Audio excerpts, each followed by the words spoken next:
தமிழகத்தை பொறுத்தவரை இனி அடுத்து வரக்கூடிய நாட்களில் படிப்படியாக கனமழை தீவிரமடைய வாய்ப்புள்ளது. இனி எந்தெந்த மாவட்டங்களுக்கு, எந்தெந்த தேதிகளுக்கு கனமழை தீவிரமடைய வாய்ப்புள்ளது. அது மட்டும் இல்லாமல் பள்ளி, கல்லூரிகளுக்கு விடுமுறை அளிக்க வாய்ப்புள்ளது. மறக்காம நீங்க லைக் பண்ணிக்கோங்க, சப்ஸ்கிரைப் பண்ணிக்கோங்க. மறக்காம நீங்க லைக் பண்ணிக்கோங்க, சப்ஸ்கிரைப் பண்ணிக்கோங்க. உங்க நண்பர்களுக்கு தெரியப்படுத்த ஷேர் பண்ணுங்க. தமிழகத்தில் ஓரிரு இடங்களிலும், புதுவை மற்றும் காரைக்கால் பகுதிகளிலும் மழை பெய்துள்ளது. அடுத்த 7 தினங்களுக்கான வானிலை முன்னறிவிப்பு மற்றும் எச்சரிக்கை. தென்மேற்கு மற்றும் அதனை ஒட்டிய தென்கிழக்கு வங்கக்கடல் பகுதிகளில் நிலவிய ஆழ்ந்த காற்றழுத்த தாழ்வு பகுதி இலங்கை கடலோர பகுதிகளை ஒட்டிய தென்மேற்கு வங்கக்கடல் பகுதிகளில் நிலவுகிறது. இது அடுத்த 24 மணி நேரத்தில் மேற்கு வடமேற்கு திசையில் இலங்கை தமிழக கடலோர பகுதிகளை நோக்கி நகரக்கூடும். இதன் காரணமாக 12ஆம் தேதி தமிழகத்தில் அநேக இடங்களிலும், புதுவை மற்றும் காரைக்கால் பகுதிகளிலும் இடி மின்னலுடன் கூடிய லேசான மழை முதல் மிதமான மழை பெய்யக்கூடும். கன முதல் மிக கனமழை பெய்யக்கூடிய மாவட்டங்கள் அரியலூர், தஞ்சாவூர், திருவாரூர் மற்றும் புதுக்கோட்டை மாவட்டங்களில் ஓரிரு இடங்களில் கன முதல் மிக கனமழையும், கனமழை பெய்யக்கூடிய மாவட்டங்கள் சென்னை, திருவள்ளூர், காஞ்சிபுரம், செங்கல்பட்டு, திருவண்ணாமலை, விழுப்புரம், கள்ளக்குறிச்சி, கடலூர், பெரம்பலூர், திருச்சிராப்பள்ளி, சிவகங்கை, ராமநாதபுரம், மயிலாடுதுறை, நாகப்பட்டினம், கோயம்புத்தூர், திருப்பூர், கரூர், திண்டுக்கல், தேனி, மதுரை, விருதுநகர், தென்காசி, தூத்துக்குடி மாவட்டங்களில் ஓரிரு இடங்களில், புதுவை மற்றும் காரைக்கால் பகுதிகளில் கனமழை பதிவாக வாய்ப்புள்ளது. 13ஆம் தேதி தென் தமிழகத்தில் அநேக இடங்களிலும், வட தமிழகத்தில் ஒரு சில இடங்களிலும், புதுவை மற்றும் காரைக்கால் பகுதிகளிலும் இடி மின்னலுடன் கூடிய லேசான மழை முதல் மிதமான மழை பெய்யக்கூடும்.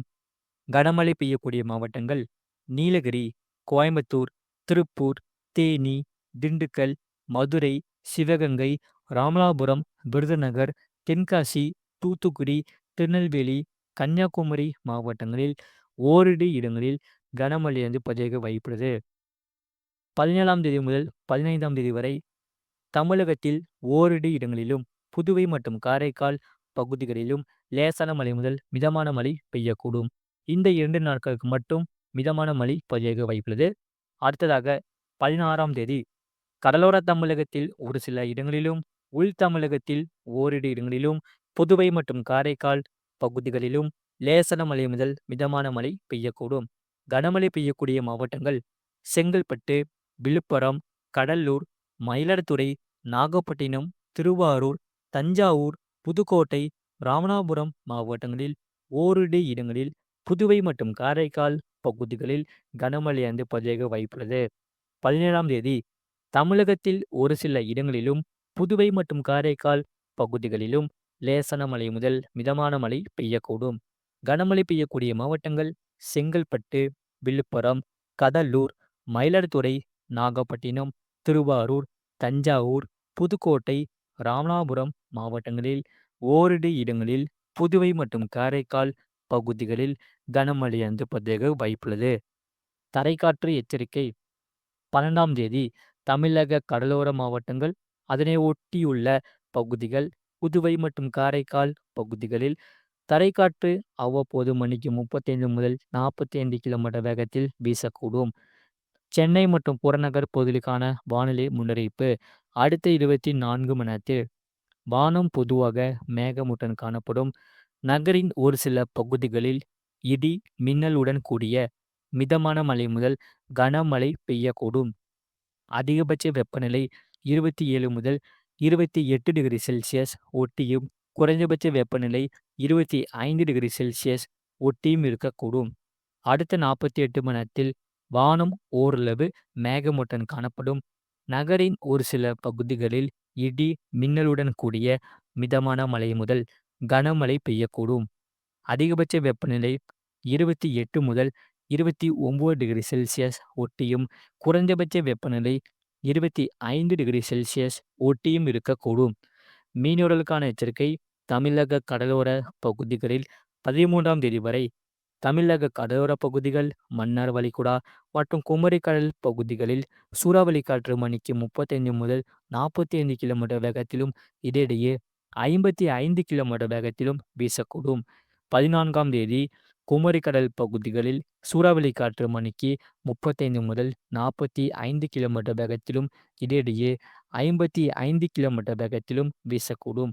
வங்கக்கடல் பகுதிகளில் 12ஆம் தேதி தென்மேற்கு வங்கக்கடல் பகுதிகளில் சூறாவளி காற்று மணிக்கு 35 முதல் 45 கிலோமீட்டர் வேகத்திலும், இடையிடையே 55 கிலோமீட்டர் வேகத்திலும் வீசக்கூடும்.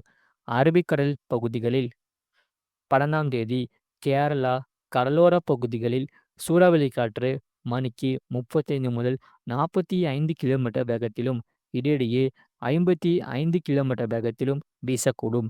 13ஆம் தேதி முதல் 14ஆம் தேதி வரை கேரளா கடலோர பகுதிகள் மற்றும் லட்சத்தீவு பகுதிகளில் சூறாவளி காற்று மணிக்கு 35 முதல் 45 கிலோமீட்டர் வேகத்திலும், இடையிடையே 55 கிலோமீட்டர் வேகத்திலும் வீசக்கூடும். மேற்குறிப்பிட்ட நாட்களில் மீனவர்கள் இப்பகுதிகளுக்கு செல்ல வேண்டாம் என்று அறிவுறுத்தப்படுகிறார்கள். மறக்காம இங்க லைக் பண்ணிக்கோங்க, சப்ஸ்கிரைப் பண்ணிக்கோங்க. இனி அடுத்து வரக்கூடிய நாட்களில் கனமழையானது தீவிரமடைய வாய்ப்புள்ளது. இதன் காரணமாக பள்ளி, கல்லூரிகளுக்கு விடுமுறை அளிக்க வாய்ப்புள்ளது. தமிழக கடலோரம் மற்றும் டெல்டா மாவட்டங்களில் கனமழை தொடங்கிவிட்டது. இனி அடுத்து வரக்கூடிய நாட்களில் படிப்படியாக தீவிரமடைய வாய்ப்புள்ளது. குறிப்பாக இரவு மற்றும் நள்ளிரவில் டிசம்பர் 12, 13 ஆகிய தேதிகளில் மிக கனமழையானது அதிகரிக்க வாய்ப்புள்ளது. அடுத்து வரக்கூடிய 2 நாட்களுக்கு தென் மாவட்டத்தில் மழை கடுமையாக இருக்கக்கூடும். உள் மாவட்டத்தில் 2 நாட்களுக்கு கனமழையானது தீவிரமடைய வாய்ப்புள்ளது. உச்சக்கட்ட எச்சரிக்கை இருக்கக்கூடிய மாவட்டங்கள் நாகை, மயிலாடுதுறை, திருவாரூர், தஞ்சாவூர், பெரம்பலூர், அரியலூர், கடலூர், புதுச்சேரி, காரைக்கால் இந்த மாவட்டங்களில் எச்சரிக்கையாக இருக்க வேண்டும். தாழ்வான பகுதிகளில் மழைநீர் கடுமையாக சூழ்ந்து காணப்பட வாய்ப்புள்ளது. அடுத்து வரும் 2 நாட்களுக்கு தீவிரமான மழை வருவதால் ஒரு சில இடங்களில் வெள்ளம் பாதிப்பு வாய்ப்புகள் உண்டு. கனமழை டெல்டாவில் மட்டுமல்ல, உள் மற்றும் தென் மாவட்டங்களுக்கும் வரும் மணி நேரங்களில் தீவிரமடைய வாய்ப்புள்ளது. அதேபோல வருகிற நாட்களில் கன முதல் மிக கனமழையானது தீவிரமடைய வாய்ப்புள்ளது தமிழ்நாட்டில். கடந்த 24 மணி நேரத்தில் பதிவான மழையின் அளவு நாகப்பட்டினம் மாவட்டம் திருக்குவளை 3 சென்டிமீட்டர் பதிவாகியுள்ளது. மயிலாடுதுறை மாவட்டம் செம்மனார் கோவில் பொதுப்பணித்துறை, நாகப்பட்டினம் மாவட்டம் வேளாங்கண்ணி, மயிலாடுதுறை மாவட்டம் தரங்கம்பாடி, காரைக்கால் மாவட்டம் காரைக்கால் ஏடபிள்யூஎஸ், நாகப்பட்டினம் மாவட்டம் கொடியங்கரை, நாகப்பட்டினம் மாவட்டம் வேதாரண்யம், நாகப்பட்டினம் மாவட்டம் திருப்பூண்டி, கன்னியாகுமரி மாவட்டம் கூலித்துறை தலா 2 சென்டிமீட்டர் பதிவாகியுள்ளது. மயிலாடுதுறை மாவட்டம் மயிலாடுதுறை ஏடபிள்யூஎஸ், மயிலாடுதுறை மாவட்டம் சீர்காழி, திருவாரூர் மாவட்டம் திருவாரூர், கடலூர் மாவட்டம் சிதம்பரம் ஏடபிள்யூஎஸ், புதுச்சேரி மாவட்டம் புதுச்சேரி டவுன், திருவாரூர் மாவட்டம் நன்னிலம் தலா 1 சென்டிமீட்டர் பதிவாகியுள்ளது. கடந்த 24 மணி நேரத்தில் பதிவான வெப்பநிலை பொறுத்தவரை அதிகபட்ச வெப்பநிலை மதுரை விமான நிலையத்தில் 34.2 டிகிரி செல்சியஸ் பதிவாகியுள்ளது. மற்றும் குறைந்தபட்ச வெப்பநிலையை பொறுத்தவரை ஈரோட்டில் 18 டிகிரி செல்சியஸ் பதிவாகியுள்ளது. இந்த தேதிகளில் கனமழையானது தீவிரமடைய வாய்ப்புள்ளது.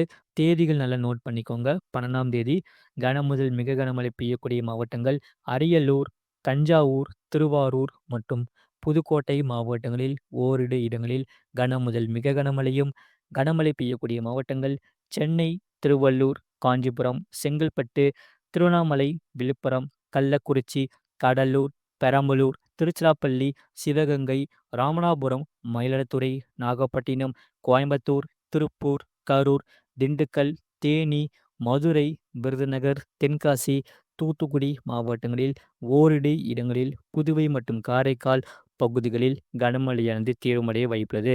மறக்காம இங்க லைக் பண்ணிக்கோங்க, சப்ஸ்கிரைப் பண்ணிக்கோங்க, பக்கத்துல இருக்கிற பெல் பட்டனை கிளிக் பண்ணிக்கோங்க. உங்க நண்பர்களுக்கு தெரியப்படுத்த ஷேர் பண்ணுங்க.